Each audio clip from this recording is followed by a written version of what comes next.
At 16, my parents decided we needed a break and booked a stay at a secluded family resort. It was the kind of place that seemed frozen in time, isolated, far from civilization, tucked deep in the wilderness. The resort exuded a vintage charm, but it wasn't the cozy, nostalgic kind. Instead, it had an eerie, was more like a relic from the past, one that gave off an unsettling vibe. The building was old, with wooden beams that groaned under the weight of time. The air in the hallways was thick with the musty smell of mildew, mixed with a faint trace of stale smoke. Huge, grotesque insects scurried across the floors, sending a chill down my spine. It was the sort of place that felt like something wasn't quite right. Being the only boy in the family made me feel even more out of place. I had two younger sisters, one was 9, and the other was only 5, and while I cared about them, I couldn't shake the feeling that I was too old to be stuck with them all the time.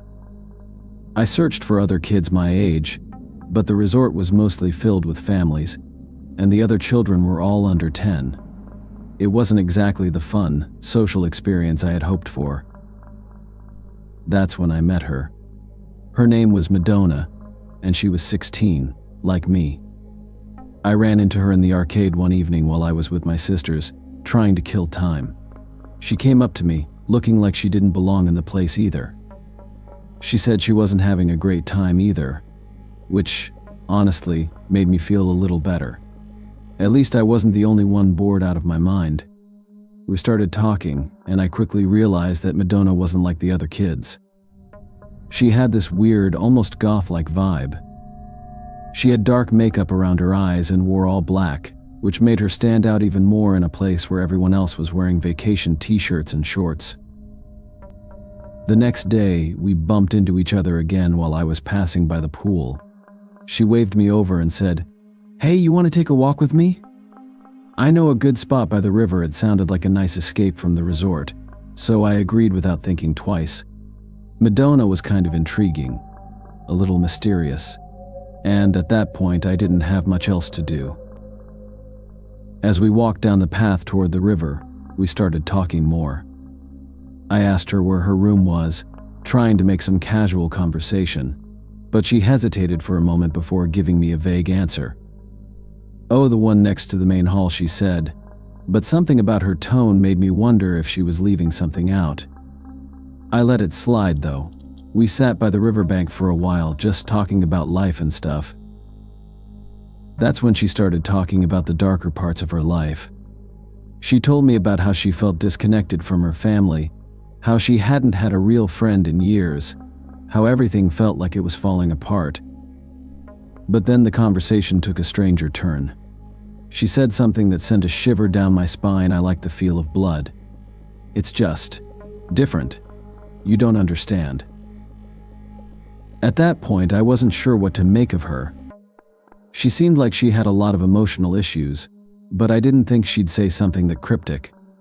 My curiosity was starting to give way to unease, but before I could respond, Madona suddenly changed the subject. She looked at me with a strange intensity and said, "Can we go to your room? I need a place to think." I didn't know what to think. I was 16, and yeah, I had hormones like any other kid, so my first reaction was excitement. Of course, I said yes. Way too eagerly, probably. The thoughts that ran through my mind were all about the best-case scenario, but I quickly shoved them aside when we got to my room. I was nervous, unsure of what was going to happen, and I didn't want to mess up whatever this was turning into. Once inside, we sat on the bed, but the atmosphere was off. It was silent and awkward. I didn't know whether to make a move or just keep talking. I chose the latter, but then Madona started talking about her family again, saying things that were way too dark for someone my age. She said she hated being around them, that they didn't understand her, and how she didn't know if she could take it anymore. Then, with no warning, she pulled out a large, gleaming switchblade. She flicked it open, the sound sharp in the quiet room, and stared at me. "Sometimes," she said slowly, "I think about using this. On myself. Or maybe on someone else." The words didn't immediately hit me, but the cold look in her eyes sure did. I froze. My mind raced. Was she joking? Was this some sort of messed up test to see how I'd react? But as she held the knife in front of her, her gaze unwavering, it became clear this wasn't some twisted joke. Then, with a voice that made my blood run cold, she asked, "Do you want to use this knife on someone?" I swallowed hard, my throat dry, and my heart hammering in my chest. My immediate instinct was to run, but I didn't. I had to stay calm. I had to get out of there without letting her know how freaked out I really was. I gave her a hesitant response. "I don't know. I need to think about it."